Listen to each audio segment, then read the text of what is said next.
dear brothers and sisters, I just told you in the first session, I told you that Joseph is coming from the royal succession.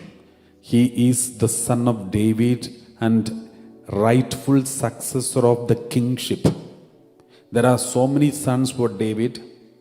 There are so many sons for Solomon. There are so many sons for the son of Solomon. And like these, everyone has got so many sons, but only those rightful successor of David, their name is mentioned in the genealogy of Matthew. And in that way, the last name that is mentioned is Joseph, and Joseph accepted Jesus as his son, and then therefore Jesus comes in the lineage of the Davidic successor of kingship, and therefore Joseph is the king of Israel at the time of Jesus. He is the rightful king.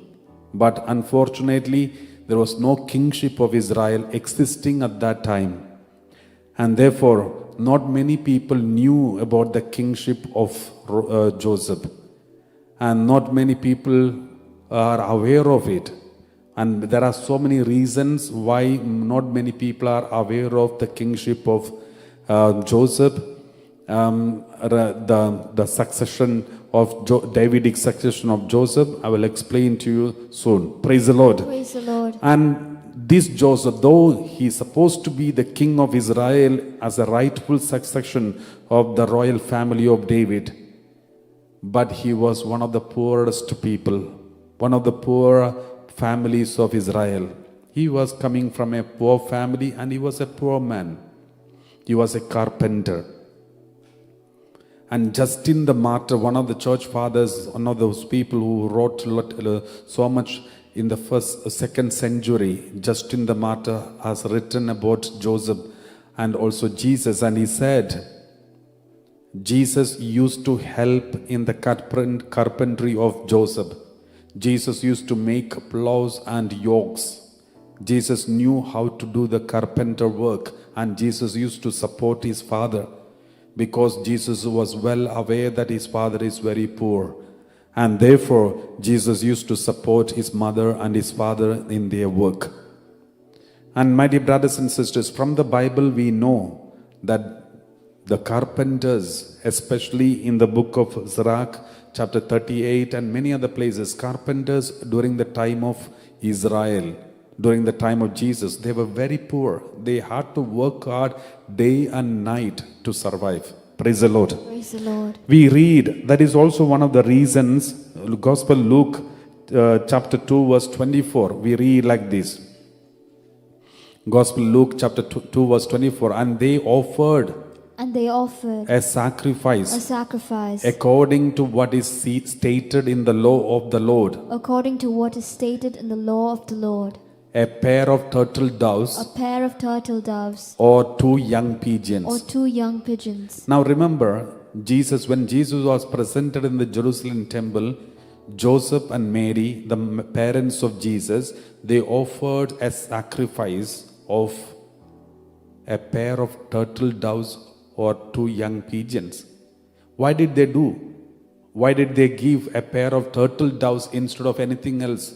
According to the law, that is Leviticus chapter 12 verse 8. Leviticus chapter 12 verse 8. We read like this. In the book of Leviticus chapter 12 verse 8 we read. If she cannot afford a sheep, she shall take two turtle doves, or two pigeons, one for a burnt offering, and the other for a sin offering. And the priest shall make atonement on her behalf. And she shall be clean. After giving birth to a baby, the mother has to bring an offering in front of the temple, in front of the priest. And they are supposed to, those who are affordable families, they offer an ox or a sheep. But those who are very poor, they offer turtle doves or two pigeons. Those who cannot afford even a small sheep, then they are allowed to offer two turtle doves or two pigeons as per the law. Now in the New Testament, Gospel Luke chapter 2 verse 24, we already read it. And it says, Jesus' parents, they offered 2 turtle doves. Praise the Lord. Praise the A Lord. pair of turtle doves. That means Jesus is born in a very poor family. Very poor family. And his father is supposed to be the king of Israel. My dear brothers and sisters, even though the vocation is so powerful, calling is so powerful, doesn't mean there will be prosperity and all kinds of material blessings. That is different matter. So just because you are chosen doesn't mean everything is going to be well with you. So choice, the vocation of God is so powerful, but doesn't mean everything will be well with you. But one thing, even if everything is not well with you, even if everything is not okay with you, God will take care of you. God will miraculously, mysteriously will take care of you. Look at the life of Joseph and Mother Mary. They traveled all the way to Bethlehem. They didn't get an inn. They didn't get a room in anywhere in Bethlehem. But somehow they got a small manger, a small cattle shed, and there she gave birth to a baby in a very unhealthy atmosphere. But still, there was nothing wrong for the baby, nothing wrong for the mother. Everything was well taken care. And afterwards, they were in danger. Herod wanted to kill all the children, and they had to take care of the baby Jesus. And they had to run from Bethlehem to Egypt. There was nobody to protect them. Their life was not so smooth, even though the vocation was the highest vocation God has given them. But their life was not so smooth. Just because God has given you highest vocation, the most powerful calling, doesn't mean everything is going to be smooth for you. That is human way of understanding. The divine way is different. It is not going to be so smooth for you. But one thing is smooth. The protection of God in the moments of crisis and struggles will be smooth. And we see how God has protected Mother Mary and Joseph in the journey from Bethlehem to Egypt.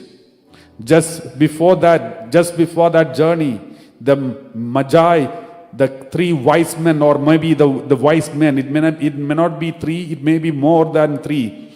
But the group of people, they came and offered gold, frankincense and myrrh, all expensive one, not a small bottle or a small thing. It is huge. And they got enough and more income or wealth with that offerings. And with that wealth, they could go to Egypt and settle there for some months or some time. Because God was taking care of them miraculously in a mysterious way. Otherwise, with no money in their pocket, how could they afford to go to Egypt and stay there in an unknown country? But God provided unexpectedly in a mysterious way. That is why I told you, even if your vocation is so powerful and so holy and so high, doesn't mean your life is going to be very smooth and everything is going to be okay. Not necessary. But one thing is for sure, God will miraculously and mysteriously take care of you. In the midst of your suffering, in the midst of your struggles, in the midst of your problems, the Lord will take care of you and Lord will protect you. And that is that is for sure. And therefore, all those who are called for His ministry, all those who are called to be with Him, all those who are called to worship and praise and worship, all those who surrender themselves totally to the spiritual life, don't worry. You may face troubles, you may face crises, you may face financial problems, you may face family problems, you may even face physical problems. But don't worry, your God will never abandon you. He knows your vocation. He knows what you are doing for Him. He knows all the evangelization work that you take care. The Lord will surely take care of you too in a miraculous and mysterious way. Not the way you expect, but the way the Lord wants. Praise the Lord.